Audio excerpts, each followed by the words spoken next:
हाथ से कुरान निकाला ना जाएगा। तुम जुल्म सितम जिस तरह से ढालो आए तारीख, तुम जुल्म सितम जिस तरह से ढालो आए तारीख, मजहब है मेरा सच्चा, मजहब है मेरा सच्चा, ईमान न बदला जाएगा। मजहब है मेरा सच्चा, ईमान न बदला जाएगा। इराद लाने में लता इस्लामिया, अभी आपने सुना है अच्छे खतीब से कि आज इस्लाम खतरे में है, आज इस्लाम खतरे में है। आज मुसलमानों को मिटाने की साजिश की जाती है, आज मुसलमानों को मिटाया जा रहा है। आपने सुना होगा, लेकिन किससे मदद मांगोगे? कहते हैं जब अपने कुआं का पानी सूख जाता है तो इंसान मरने लगता है, जब अपने उलमा अपने दुश्मन हो जाते हैं तो दीन पे खतरा हो जाता है, जब अपना मुसलमान अपने मुसलमान भाई का दुश्मन हो जाता है तो वो कमजोर हो जाता है। अब तवज्जो को समेट लो। मोहम्मद तुम्हें एक वोट देना चाहूंगा, एक आसान जुमला देना चाहूंगा, क्योंकि इसे हासिल करो। Knowledge is light, knowledge is power. जानकारी रखना ये ताकत है, जानकारी रखना ये एक लाइट है। अब तवज्जो समेट लो। अगर इस जमाने में आपके साथ आलिम नहीं हो रहा है, अगर इस जमाने में कोई हाफिज़ कुरान आपका साथ नहीं दे रहा है, अगर इस जमाने में कोई मुफ्ती साहब आपका साथ नहीं दे रहा है, अगर इस जमाने में आपके अगल बगल का मुसलमान आपका साथ नहीं दे रहा है, तो भारत ऐसे नहीं है जहाँ अलाउद्दीन भी मौजूद है, जहाँ ख्वाजा पाक भी मौजूद है, जहाँ गाजी सरकार भी मौजूद है। जब कोई साथ ना दे तो वली के दरबार से वापस हो जाना, वहाँ से मदद मांगे या तुम्हें मदद मिल इस्लाम बर्बाद होने लगा, किसी इंसान से ना बच सके तो गए कहा? चले जाओ भारत की सरजमीन पे जो आज गाजियों का बाकी हुजूर सल्लल्लाहु अलैहि वसल्लम बेशक सुभान अल्लाह बेशक। चले जाओ आज करो है पीर पीर अरे गाजियों के गाजी हुजूर सल्लल्लाहु अलैहि वसल्लम गाजी रहे। फरमाइए हमारा इस्लाम खतरे में, मिटाने की साजिश की जाती है, मुसलमानों को मिटाया जा रहा है, बचा लिया जाए तो हुजूर गाजी बात करेंगे चले जाओ बरेली की सरजमीन पर। बेशक सुभान अल्लाह चले जाओ बरेली की सरजमीन पर। जब आप बरेली की सरजमीन पर अहमद रजा खान फासले बरेली की बारगाह में पहुंचेंगे तो कहेंगे अरे क्यों नहीं बाहर चले जाते जिसने इस्लाम को भी फैलाया मुसलमान को। बेशक सुभान अल्लाह बेशक, बेशक सुभान अल्लाह। हमारे पास क्या आते हो? चले जाओ वहाँ जिसने इस्लाम को फैलाया और मुसलमान को बसाया। बेशक सुभान उस अल्लाह। बारगाह में चले जाओ। मैंने बरेली की सरजमीन से एक ट्रेन पकड़ी, आला हज़रत नाम की एक ट्रेन है, उसे मैंने पकड़ी आलम तसव्वुर में बारगाह ख्वाजा गरीब नवाज पे जाकर के अर्ज किया, अरे बीरो आए सज्जन के राजा ख्वाजा मोइनुद्दीन चिश्ती तेरी अकबर को हशर रजा और मैं कहना चाहता हूँ हमारा इस्लाम खतरे में है, हमारा मुसलमान को मिटाया जा रहा है। क्या किया जाए? तो ख्वाजा गरीब नवाज की चौखट से आवाज आती है, क्या बोले? मुसलमान को मिटाया जाता है। थोड़ा सा और पीछे चला जाता, थोड़ा और पीछे चला जाता, 100-200 पीछे चला गया, 100-200 साल पीछे चला गया। ख्वाजा गरीब नवाज ने फरमाया कुछ नजर आया, सुभान अल्लाह बेशक। बोला और पीछे जाओ, 500 साल पीछे चले जाओ। 500 साल पीछे चला गया, बोले कुछ नजर आया, कुछ नजर नहीं आया। बोले 700 साल पीछे चले जाओ, मुझे चाहूंगा। जब मैं 750 साल पीछे गया माजी में चला गया, और जब मैं 750 साल पीछे गया तो फिर ख्वाजा गरीब नवाज ने फरमाया कुछ नजर आया, बेशक सुभान अल्लाह। कुछ नजर आया। हमने कहा तारीख का एक पन्ना मिलता है जिसे पलटने के बाद में, जिसे सर्च करने के बाद में, जिसे पढ़ने के बाद में, जिसे मुताला करने के बाद में, जिसे जब मैं रीडिंग बच्चे जब मैं आधा गहराई से उसके रीड करना शुरू करता हूँ तो उसमें एक तारीख मिलती है, क्या है? ख्वाजा गरीब नवाज 750 साल पहले यही संजर की जमीन थी, यही अजमेर की जमीन थी। संजर से जो बकरी आया था, अरे ऊँट को बिठा दिया था, कभी कभी जवान ऊँट को भगाना जाता था। बेशक सुभान अल्लाह बेशक। यही 750 साल पहले अजमेर की धरती है। तभी चौहान हमारे ऊँटों को भगाना चाहता था। क्या करना चाहता था? भगाना चाहता था, लेकिन ऊँटों को भगा नहीं पा रहा था, ऊँटों को भगा नहीं पा रहा था। तो अब तवज्जो को समेट लो।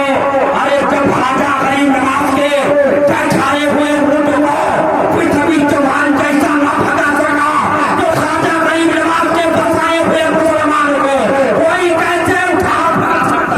बेशक सुभान अल्लाह बेशक अल्लाह अकबर अल्लाह अकबर या रसूल जिंदाबाद जिंदाबाद जिंदाबाद 750 पहले 750 साल पहले ख्वाजा गरीब नवाज की बैठाए ऊँट को पृथ्वी चौहान जैसे राजा उठाना चाहे भगाना चाहे तो उसे ना भगा सके तो ख्वाजा गरीब नवाज के जो ऊँट थे हमारे बसाए हुए मुसलमानों को कैसे भगा सकते हैं।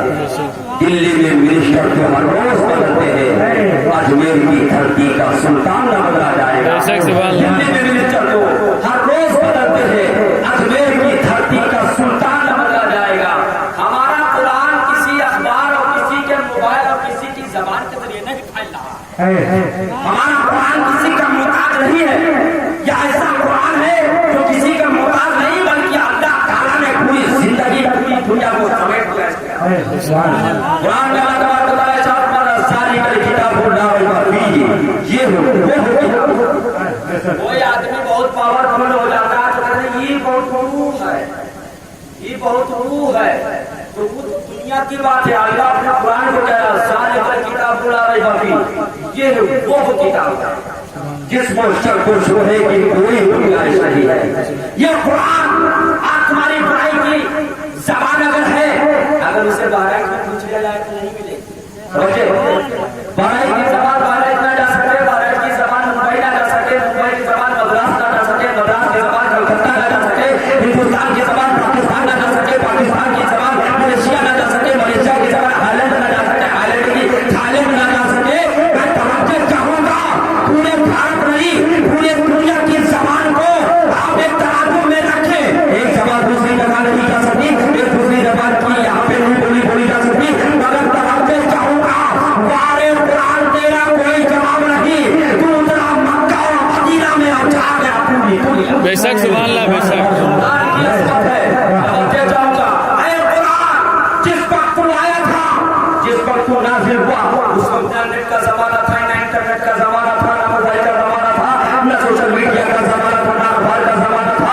आखिर तू फैला कैसे फैला, कैसे दुनिया में लोगों को बचा गया?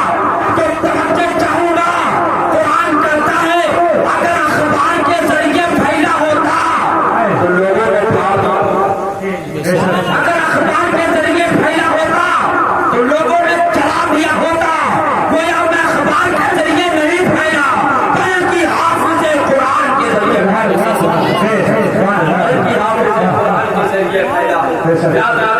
इस्लामिया इस कुरान का पावर यह है। आप ऋग्वेद उठा लीजिए, ऋग्वेद अथर्ववेद सामवेद जितने किताबें हैं, आप हिंदुस्तान की हिस्ट्री उठा लीजिए, इंग्लिश उठा लीजिए, साइंस उठा लीजिए, हिंदी उठा लीजिए, सारी किताबों को उठा के एक गड्ढे में एक वो बड़ा सा तालाब उसमें एक समंदर के हवाले कर दीजिए और आप कुरान को भी समंदर के हवाले कर दीजिए। और उसके बाद में आप उतार के देख लीजिए, तारीख गवाह है आज तक दुनिया में कोई बाइबल पैदा नहीं हुआ जो किसी किताब का हाफिज बना। ये कुरान का एजाज है कि आज एक नहीं लाखों अगर बोल को हाफिज कुरान को मिल जाएंगे। बेशक सुभान अल्लाह एक नहीं लाखों मिल जाएंगे। आप पूरी दुनिया की किताब को लीजिए और समंदर के हवाले कर दीजिए और समंदर के पास खड़े हो जाइए। तू आजा, अथर्ववेद तू आजा, सामवेद तू आजा, विष्णुपुराण तू आजा, सारी किताबों का आवाज देते हैं, कोई नहीं आता, सब खत्म। लेकिन जब बारी आएगी कुरान की तो याद रखो, जैसे ये कहा जाएगा ए कुरान तू आजा, तो एक नहीं लाखों लाखों लोग सीना लेगा। बेशक सुभान अल्लाह कुरान की असमत है। याद रखें मिल्लत इस्लामिया, ये प्यारे आका अलैहिस्सलाम कोई मामूली है तो हम लोग कितने खुशनसीब है कि उनकी उम्मत को उनका कलमा पढ़ा, उनकी उम्मत है उनका कलमा पढ़ते कितने खुशनसीब है। अपने तो अपने बताइए गैरों में तारीफ, अपने तो अपने गैरों में तारीफ मिलती है। और मैं आज साबित कर दूं किसी प्यारे आका की तारीफ नहीं मिलती है, उनके अब्बा की भी तारीफ, बेशक सुभान अल्लाह बेशक उनके अब्बा की भी तारीफ मिलती है। उनके अब्बा ही की नहीं, उनके अम्मा की भी तारीफ मिलती है। ये प्यारे आका के आने की बरकत है। क्या दूसरी की किताबों में बताया जाता है कि हमारे बरकत क्या होती है। एक पंडित साहब से लोग पूछते हैं कि पंडित साहब हमको ये बताया जाए, सारे 24 घंटा में जो टाइम होता है सबसे अच्छा कौन सा टाइम लगता है, कौन सा टाइम होता है? तो पंडित साहब से भोर, सुभान अल्लाह बेशक। भोर यानी सुबह, उसको सुबह भोर का टाइम अच्छा होता है। बोले दोपहर का बोले नहीं, बोले शाम का बोले नहीं, सबसे अच्छा टाइम भोर का होता है। बोले भोर का टाइम अच्छा है। आपने देखा होगा कि अगर कोई पुलिस में भर्ती लेना चाहता है तो सुबह सुबह दौड़ लगाता है, कोई आगे में जाना चाहता है सुबह सुबह दौड़ लगाता है। आपने ये देखा होगा। अगर दोपहर में दौड़े तो आदमी क्या करेगा, दोपहर में दौड़ने से कोई फायदा नहीं। किसी को चाय की बीमारी हो जाती सुबह सुबह, कोई भी बीमारी हो वो सुबह सुबह दौड़ेगा। पंडित साहब से लोगों ने पूछा अगर भोर का टाइम सुबह सुबह सही होता तो क्यों सही होता है? पंडित साहब कहते हैं कि भोर का टाइम इसलिए सही होता है क्योंकि इस भोर में एक अंतिम ऋषि पैदा हुआ था, ईश्वर का कल्पना पैदा हुआ था, कल की अवतार पैदा हुआ था, जिसे अंतिम महर्षि कहा जाता है। मुसलमानों का सबसे बड़ा धर्म कहा जाता है। वो पैदा होकर इस दुनिया में सिर्फ एक गाँव दो गाँव नहीं बल्कि पूरी दुनिया को पैदा होकर के शिफा पास किया। नारे तकबीर, नारे रिसालत, मसलके आला हजरत, उलमाए अहले सुन्नत, नारे तकबीर, नारे रिसालत। आप लोग सो तो नहीं रहे, अगर सो रहे तो खत्म कर दो। सुन रहे हैं और सुनेंगे। आपने सुना होगा कि प्यारे आका अलैहिस्सलाम के अब्बा का नाम हजरत अब्दुल्ला है। बेशक हजरत अब्दुल्ला है। और जब मैं संस्कृत की एक किताब है महापुराण, जब उसे आप खोलोगे तो वहां अब्दुल्ला का मानेगा विष्णु या। अब इसको मैं समझा दूंगा, ऐसे तो इतना आसानी से हम समझ नहीं समझेंगे। विष्णु उनकी डिक्शनरी, हिंदुओं की डिक्शनरी में विष्णु बोलते हैं खुदा, यश का माना और बंदा आदमी। विष्णु यश अल्लाह का, अल्लाह से समझ आए। उनकी डिक्शनरी में विष्णु का माना होता है खुदा, हमारे में उनके विष्णु का माना खुदा, यश का माना बंदा, परस्त पूजा करने वाला आदमी। अब दोनों को मिला दो, एक का माना मैंने बंदा बताया, एक का माना मैंने खुदा बताया। किसके नकले कुफर कुफर नवाचा वालों की डिक्शनरी से विष्णु यश दोनों का माना कर देता हूँ। विष्णु का माना खुदा, यश माने बंदा, परस्त, विष्णु यश अल्लाह का अल्लाह का बंदा। ये उनकी किताब में ये नाम मिलता है, लेकिन जब हम बड़ी किताब से देखते हैं तो नाम मिलता है अब्दुल्ला। बेशक सुभान अल्लाह बेशक। अब्दुल्ला, अब अब्दुल्ला का माना समझ कर लो। अब्दुल का माना होता है बंदा, सुभान अल्लाह बेशक। अब्दुल का माना बंदा, अब्दुल्ला, अब्द में जो अल्लाह है वो अल्लाह, अब्दुल्ला। अब इसका मैं माना करता हूँ, इसका भी माना होता है अब्दुल्ला, अल्लाह का बंदा। बेशक सुभान अल्लाह। जब मैंने मिलाना शुरू किया यहाँ विष्णु यश का माना भी अल्लाह का बंदा। जब अपनी किताब में देखो प्यारा जब पकड़ा तो अब्दुल्ला, इसका माना भी अब्दुल्ला अल्लाह का बंदा। पता चल गया ये नाम और किसी और नहीं हुआ, आवाज से छापा जा रहा है। बेशक सुभान अल्लाह। उनकी किताब में सोमवती, रसूल पाक के अम्मी का नाम है आमना, हजरत आमना। आमना ये हमने सुना, इसको ध्यान में रखिएगा। उसमें है सोमवती, सोम का हिंदी का लोग आ जाएगी शांति, मती आया है अमन से इंसाफ, शांति अमन इंसाफ। और जब मैं अपने उर्दू से उतारता हूँ आमना का माना करता हूँ तो आमना ही से तो शांति बना है। आमना का भी माना शांति होता है। बाप भैया हो जाती है तो आप इस सोमवती को आमना ही कहा गया है। बेशक सुभान अल्लाह। और आगे बढ़ो, ब्राह्मणा चाहे धर्म से गिलाने अभियोग पतिया मुखिया चाहे मुखिया शहर हमारे उस जगह हुआ जो मुख्य जगह हो बीचों बीच जगह हो सबसे भाई जगह हो सबसे जब हम कुरान उठा के देखते हैं तो साफ रखो ना सुनोगे मक्का, लेकिन इसे हम साफ करके कुरान कहा गया है बेशक सुभान अल्लाह बेशक। वो जगह होगी जो आम में बांटने वाली होगी, जो सबसे अच्छी होगी, जो सबसे मुख्य जगह होगी। आप बात समझ में आ गई कि अपने तो अपने हैं, गैर भी तारीफ कर रहे हैं। मेरे प्यारे मुस्तफा के बाप का नाम देखा जाए तो अब्दुल्ला है, माँ का नाम देखा जाए तो आमिना है, और जगह देखी जाए तो मुकेश है, यानी मक्का है, तो हज़रत अमीन है। अपना मकाम आपका होगा। दुनिया में कोई ऐसा अंतिम ऋषि नहीं पैदा हुआ, दुनिया में कोई ऐसा भगत नहीं पैदा हुआ, दुनिया में कोई ऐसा रसूल नहीं पैदा हुआ जो मेरे मुस्तफा की बात नहीं कर सके। मेरे मुस्तफा को अजमत को सामने रखो, एक तरफ और किताब रख दो, एक तरफ कुरान रख दो, और मेरे मुस्तफा की आसमत का बेशक सुभान अल्लाह बेशक सुभान अल्लाह। और आगे बढ़ो प्यारे आका के बारे में एक पंडित साहब है बाजार में मेला में कहे रहे हैं, तो वो जाते थे तो कहते आज